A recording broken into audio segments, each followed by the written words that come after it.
Friend stepped off the transport and onto the familiar deck of the big mouth base, her heart pounding with a mixture of relief and anticipation. The vast metallic corridor stretched out before her, a labyrinth she had once known so well. The ship was alive with the hum of engines vibrating beneath her feet and the echo of voices that drifted through the air.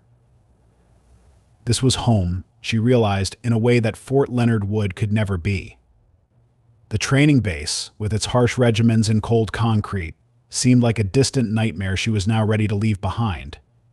Here aboard the ship, she could breathe, feel her own essence align with the rhythm of the cosmos, and finally let herself relax in the familiarity of space. Every corner of the big mouth base whispered stories from her past missions, and stepping into its corridors felt like wrapping herself in an old, comfortable blanket. She paused for a moment, allowing the memories to wash over her long nights spent staring out at the stars, missions filled with adrenaline and uncertainty, and the unbreakable camaraderie she had forged with the crew. The scent of recycled air filled her lungs, mingling with the faint metallic aroma of the ship. Fryn let herself smile, a small, relieved curve of her lips. Space was freedom. It was endless, a vast void where she could leave behind the constraints and oppressive rules of the earthbound training grounds. But even the vastness of space couldn't entirely erase the impact of her experiences at Fort Leonard Wood. The memories lingered, shadowed and sharp. Fryn's mind drifted to Miss Ricky, the Zoomra instructor whose presence at the training camp had been impossible to ignore. Tall and imposing, with a gaze that seemed to pierce through every layer of false confidence, Miss Ricky had left an indelible mark.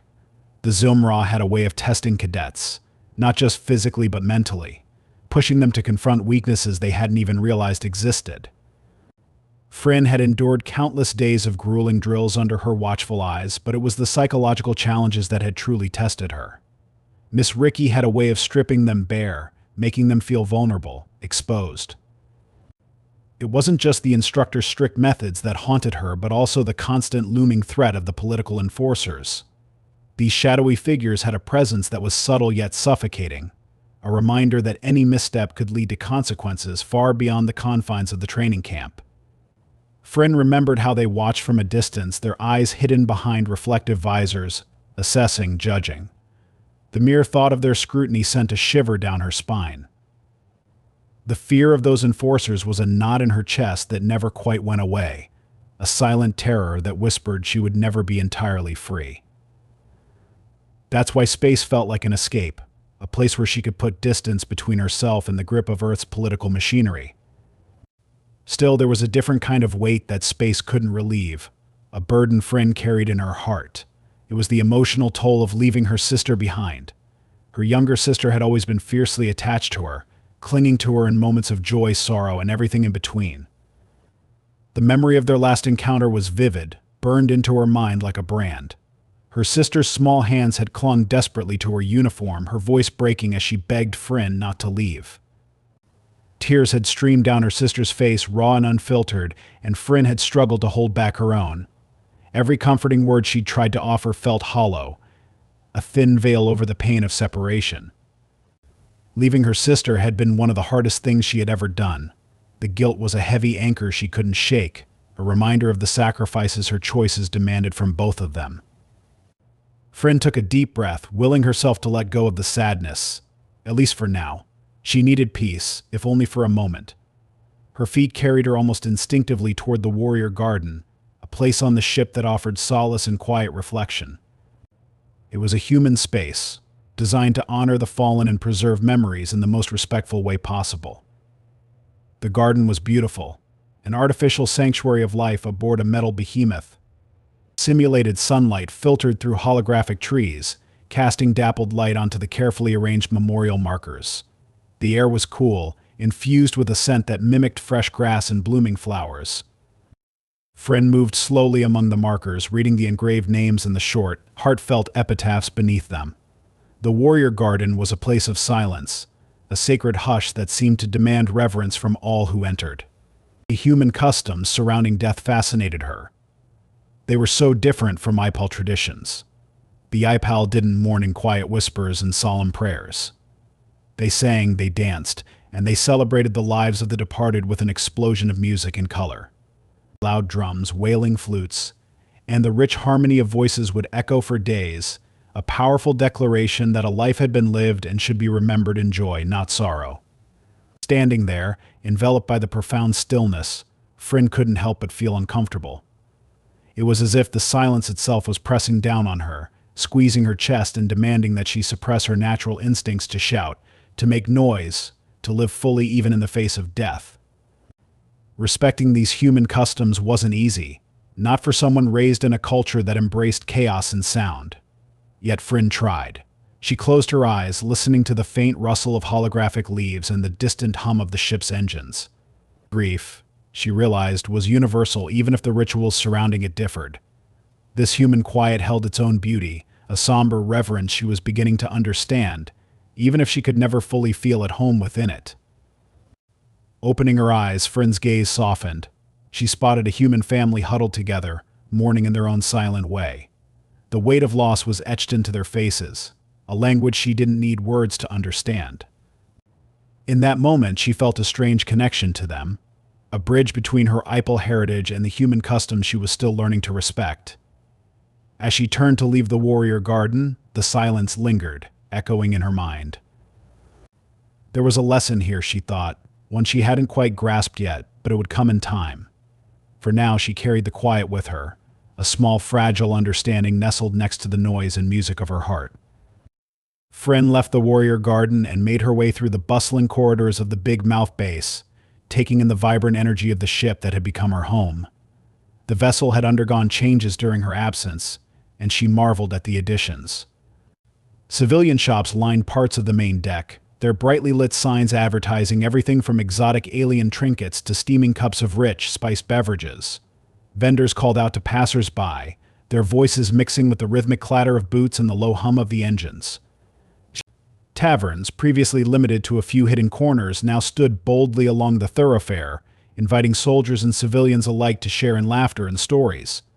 The expansion brought life to the otherwise cold, steel environment. Fryn wandered past a cafe where a Yoro couple sat, their luminous skin glowing softly as they whispered to each other over steaming mugs. A trio of Murok laborers hauled crates toward one of the ship's bustling market areas, their deep, rumbling laughter reverberating through the air. The integration of so many races, civilians and military personnel sharing space, created a tapestry of cultures that was both chaotic and thrilling. The ship felt like a small city now, alive with possibility, and Fryn couldn't help but feel the contagious excitement. The diversity gave the big mouth base a unique pulse, one that promised new experiences around every corner. She soon found herself stepping into one of the lively taverns, a place packed with off-duty soldiers and a few brave civilians. The air was thick with the scent of freed food, laughter, and the clinking of glasses. Human soldiers crowded around tables, talking loudly about the latest ship upgrades and the new weapons they had heard about. Fryn was quickly pulled into the conversation, her presence immediately acknowledged by her human comrades. A tall, scruffy private named Jenkins slapped her on the back. "Fryn, you've got to see this thing. The new pulse rifle they're rolling out, absolute beauty." His excitement was infectious, and Fryn couldn't help but grin. Another soldier leaned in, smirking. "Yeah, but let's be honest, Fryn's probably got some alien tech she thinks is better. You Y-Pal always think your stuff is top-notch." Fryn rolled her eyes, playing along. "Please, your human guns are just noisy sticks compared to Ipal Gauss' precision." The table erupted in good-natured laughter, and Fryn reveled in the camaraderie. These moments of humor and shared banter made all the struggles worthwhile, and she found herself feeling more at home among the humans than she'd ever expected. Amid the laughter, she was reminded of the small cultural misunderstandings that continued to pepper her life aboard the ship. A particularly memorable moment came when a soldier offered her a strange, jiggling dessert called Jello. Fryn had poked at it suspiciously, half expecting it to attack her. When it wobbled, she jumped back, sending the table into hysterics.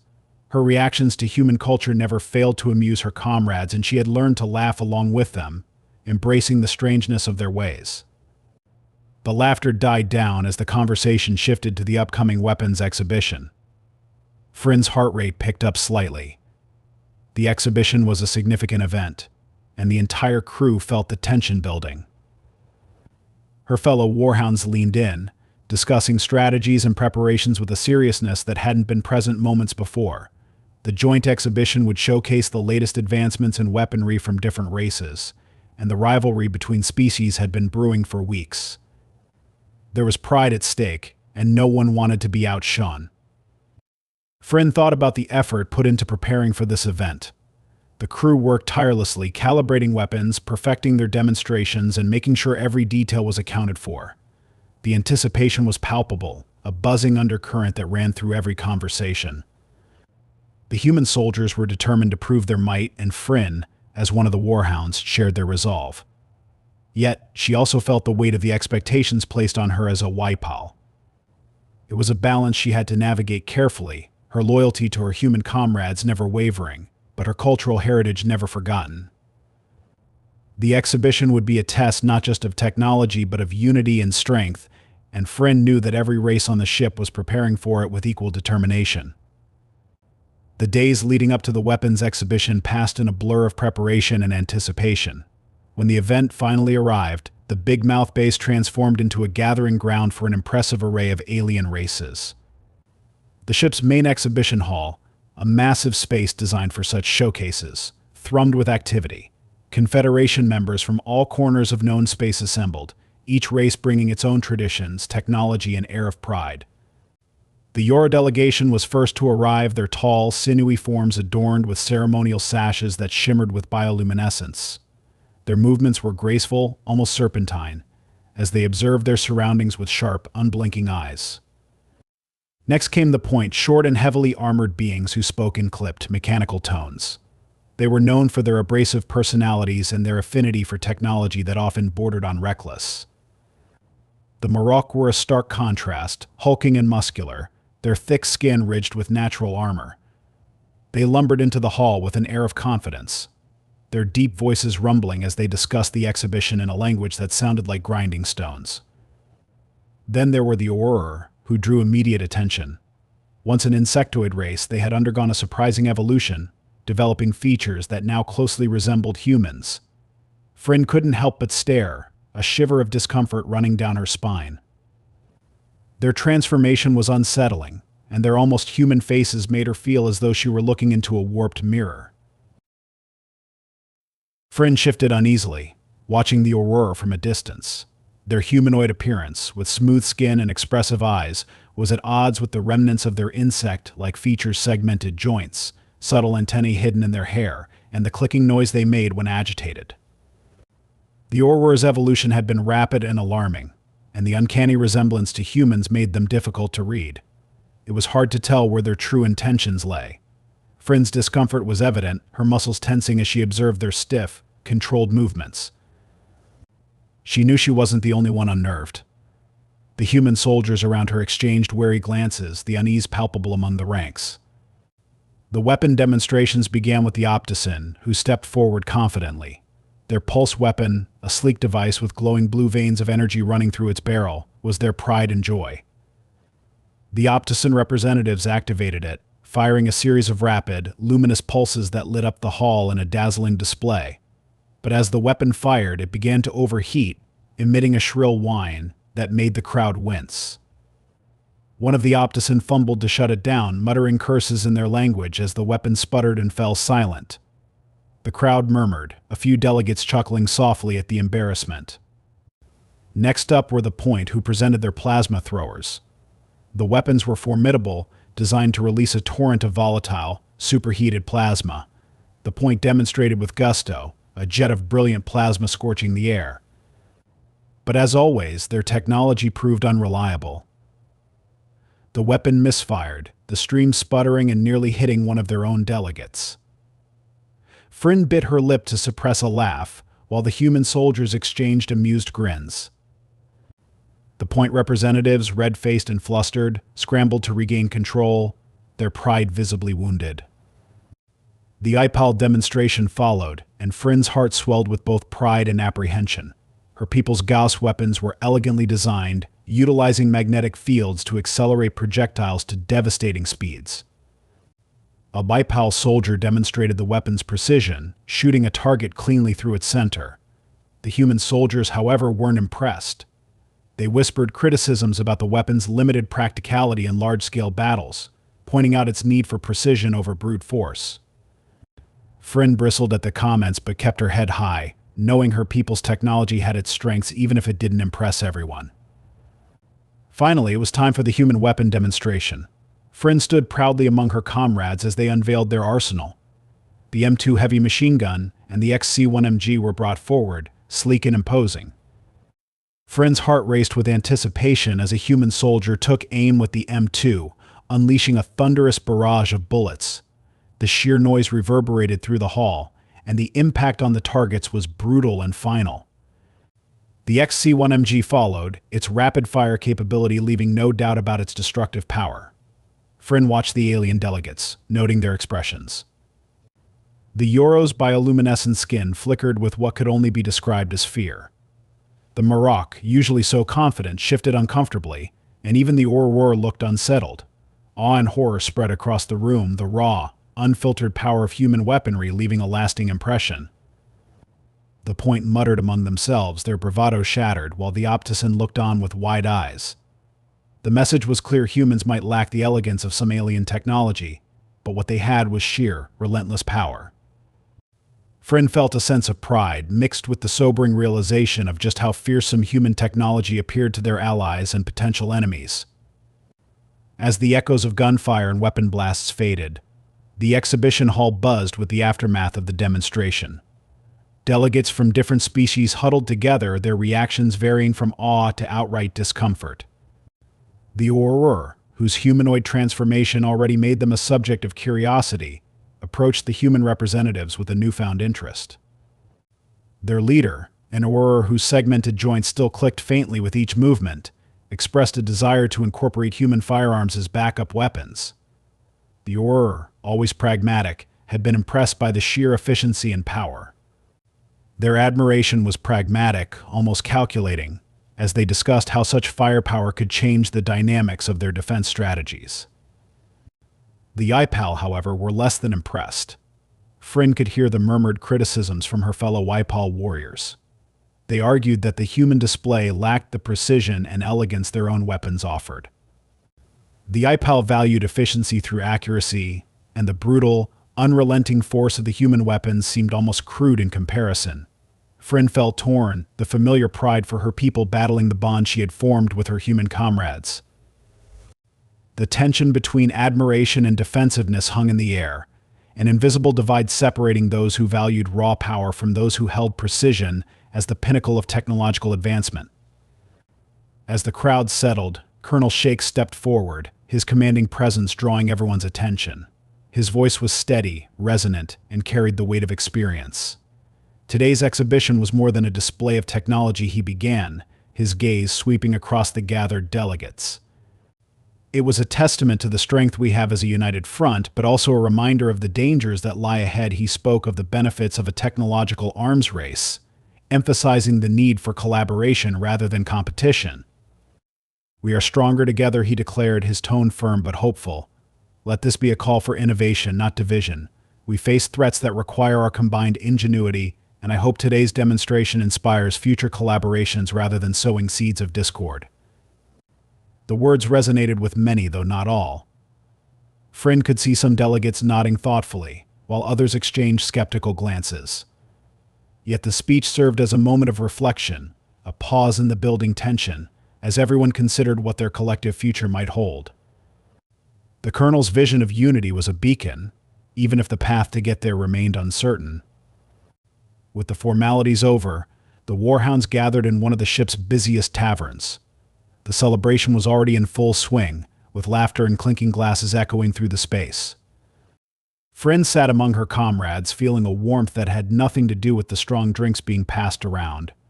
Jenkins, the scruffy private who had teased her earlier, raised his glass in a toast, to the warhounds, and to Fryn for putting up with us humans. The table erupted into laughter, and Fryn found herself grinning. Plates of food were shared, human and alien delicacies mixing together in a colorful spread. Fryn tried a human dish she had never tasted before, a spicy, savory stew that made her eyes water and her heart race. Her exaggerated reaction drew another round of laughter, and she laughed along, her discomfort melting away in the warmth of their camaraderie. One of the human soldiers, a woman named Kim, taught Fryn a traditional drinking song, and though Fryn stumbled over the words, she sang with all her heart. The cultural exchange was lively, a blend of alien and human traditions that made the gathering feel special. It was moments like these that made the hardships of military life bearable, even joyful. As the night wore on, Fryn felt a deep sense of belonging. These humans, with their strange customs and relentless optimism, had become more than comrades. They were family. The weight of past fears and doubts felt lighter, replaced by a fierce loyalty to the crew of the Big Mouth Bass. Yet even in the midst of celebration, Fryn couldn't shake the feeling of impending trouble. Whispers of unease spread through the ranks, rumors of growing tensions beyond the ship, of factions and alliances forming in the shadows. Fryn's gaze drifted to a nearby viewport, where the stars glittered in the void.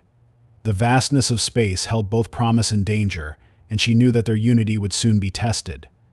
The Confederation was a fragile alliance, and threats loomed just out of sight. But no matter what challenges lay ahead, Fryn's resolve was unwavering. She would stand by her human comrades, fight alongside them, and protect the bonds they had forged in this unpredictable, dangerous universe. The future was uncertain, but together they were ready to face whatever came next.